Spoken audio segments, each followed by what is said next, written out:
6th century before Christ. The ancient world was on the edge of something enormous. Empires were not born through diplomacy. They were forged through blood, ambition, and, when fortune favored the bold, through a single decision on a battlefield that no one saw coming. And in 546 BC, on a dusty plain near the city of Sardis, in the western reaches of what we now call Turkey, one such decision was made.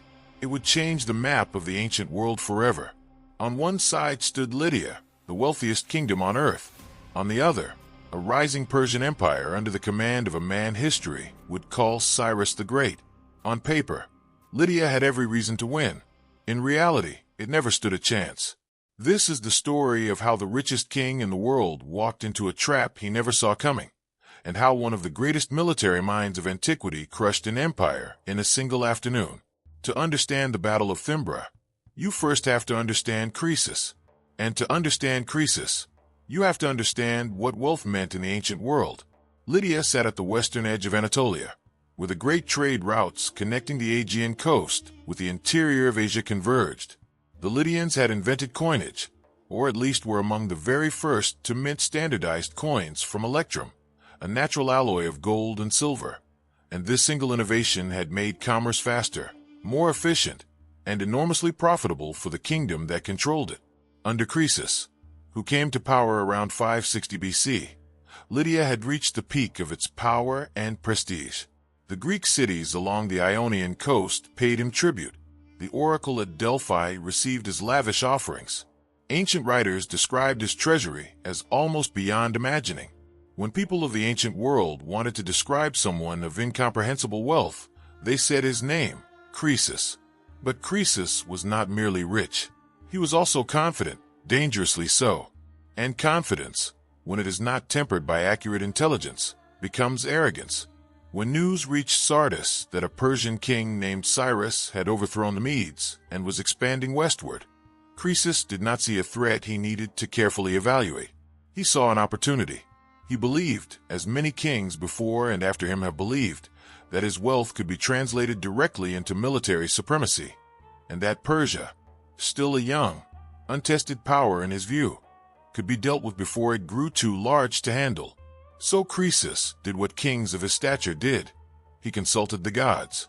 He sent envoys to the oracle at Delphi, the most respected prophetic site in the Greek world, and asked whether he should march against Persia. The oracle's answer came back. If Croesus crossed the Halys River and attacked Persia, he would destroy a great empire. Croesus heard exactly what he wanted to hear. He gathered his forces, crossed the Halys River, and marched into Cappadocia.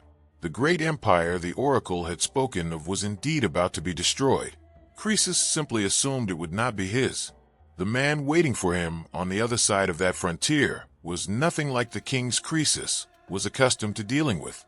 Cyrus had come to power around 559 BC as king of the small Persian region of Anshan, then a vassal territory of the Median Empire. Within a decade, he had overthrown his Median overlords, led by his own maternal grandfather, Astyages, and united Medes and Persians under a single crown. This alone was extraordinary, but what made Cyrus genuinely different from the conquerors of his age was not just his military ability. It was his understanding of how to hold power after a conquest. While other rulers of the ancient world maintained control through fear, mass deportations, and the destruction of local cultures, Cyrus pursued a different model. Conquered peoples were allowed to keep their customs, their gods, and their administrative structures. They paid taxes, acknowledged Persian authority, and in return were left largely intact. This was not merely tolerance, it was strategic brilliance. An empire built on cooperation is far easier to hold than one built on terror. By the time Croesus decided to challenge him, Cyrus had already demonstrated this approach successfully. And when the two armies met near the Halys River at a place called Tyria in 547 BC, the result was inconclusive. Neither side could claim a decisive victory. Croesus, reading this as a standstill that favored him, since he had alliances forming with Egypt, Babylon, and Sparta, made the decision to withdraw towards Sardis for the winter. He would rebuild his forces. He would wait for his allies. He would return in the spring with an army that no one could resist. It was the most consequential mistake of his life. Cyrus did not wait for spring.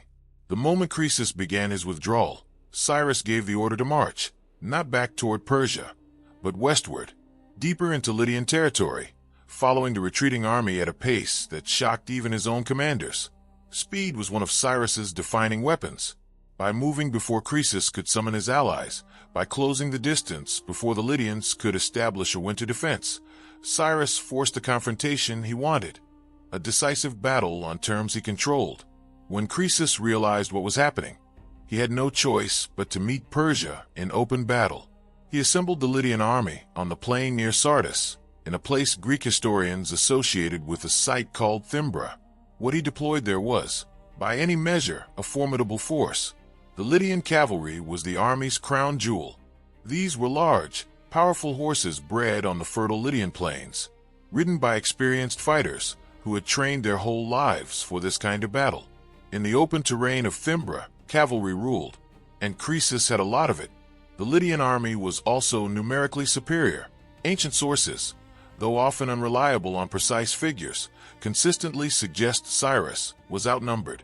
On paper, Lydia still had every reason to win. The battlefield should have favored Croesus. The numbers favored Croesus. The cavalry favored Croesus. None of it would matter. Cyrus had studied the problem he faced and arrived at solutions that demonstrated a military intelligence far ahead of his time. The first was structural. Facing a larger force with superior cavalry, Cyrus arranged his army in a deep defensive square, a formation that would become one of the earliest recorded uses of this tactic in military history. The square protected his flanks, rather than spreading his forces into a long battle line where his smaller numbers would leave him vulnerable to being surrounded.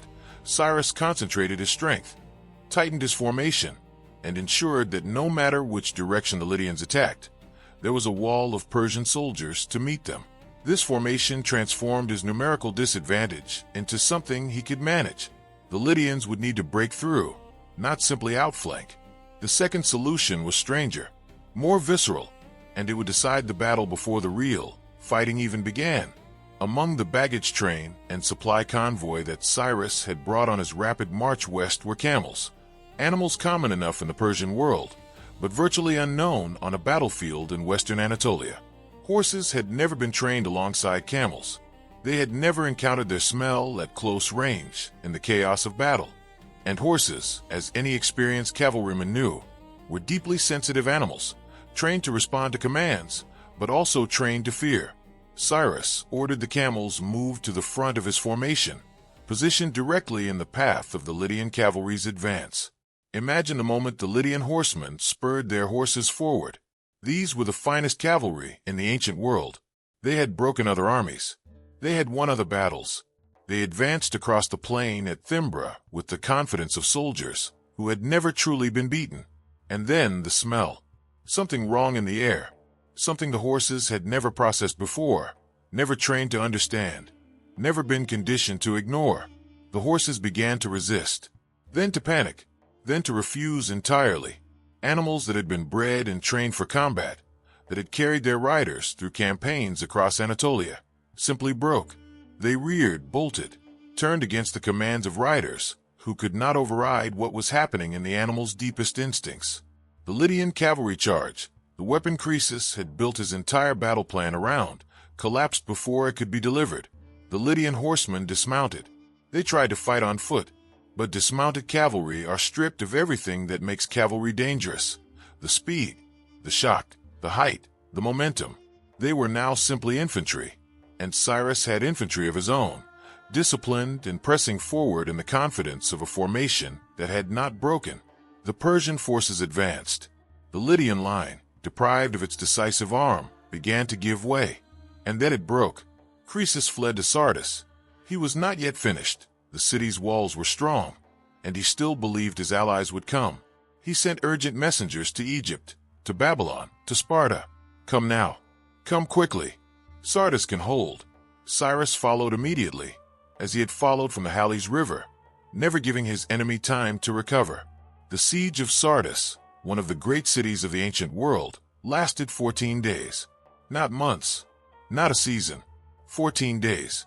A section of the citadel walls, considered unscalable and therefore left unguarded, was discovered by a Persian soldier who watched a Lydian defender climb down to retrieve a fallen helmet. That night, Persian troops scaled the same path. Sardis fell from the inside. The richest city in the world opened like a wound. Croesus was captured. His kingdom was over. What happened next is recorded differently across ancient sources, and history has not fully resolved the contradictions. But the most persistent tradition, preserved in Herodotus and reflected in later accounts, described Cyrus sparing the life of Croesus. Some accounts suggest Croesus was placed on a funeral pyre and then rescued, either by a divine intervention or by Cyrus's direct order at the last moment, moved by something the Lydian king said. Other traditions describe Croesus living on as an advisor in the Persian court, his wisdom valued by the man who had defeated him. Whether these details are historically exact or shaped by later storytelling, they point towards something real about Cyrus. He understood that mercy, strategically applied, was a tool of empire just as powerful as any army. Killing Croesus publicly would have announced that submission to Persia ended in humiliation and death. Sparing him announced something different, that cooperation was possible, that the Persian king could be just. This message reached every kingdom watching from the sidelines. It made the empire easier to expand. It made it easier to hold. The fall of Lydia sent shockwaves through every court in the ancient world. Egypt, Babylon, and Sparta, the allies Croesus had counted on, watched in shock as the campaign that was supposed to last through winter was over before their forces could even mobilize. The Greek cities of the Ionian coast, which had grown wealthy under Lydian protection, now found themselves absorbed into the Persian world. The treasury at Sardis, the gold that had made Croesus a legend, now funded Persian expansion. Everything Lydia had built became a foundation for what came next. And what came next was enormous. Cyrus went on to conquer Babylon in 539 BC, famously entering the city without destroying it, releasing peoples who had been held in captivity, including the Jewish communities exiled from Jerusalem, who recorded his name in their scripture as a liberator chosen by God. He pushed Persian borders east toward India and north toward the steppes of Central Asia. By the time of his death in 530 BC, Cyrus ruled the largest empire the world had ever seen. Every piece of it could be traced back, in some measure, to the decisions made on a plain near Sardis in 546 BC. The Battle of Thymbra is not as famous as Marathon, or Thermopylae, or Gaugamela, but in terms of consequence, it belongs in that company and beyond. Those later battles were fought by empires whose existence depended on what Cyrus had built. Without Thymbra, without the fall of Lydia, without the speed and the camels and the square formation and the 14-day siege, there is no Achaemenid Empire. There is no Persian colossus that the Greeks would later resist at Marathon and Salamis. There is no context in which Alexander the Great, 2 centuries later, would have anything vast enough to conquer. Croesus crossed the Halys River to destroy a great empire. He was right. He just had the wrong empire in mind. The oracle was never wrong. Only the kings who listened to it. The day Cyrus crushed Lydia was the day Persia was born.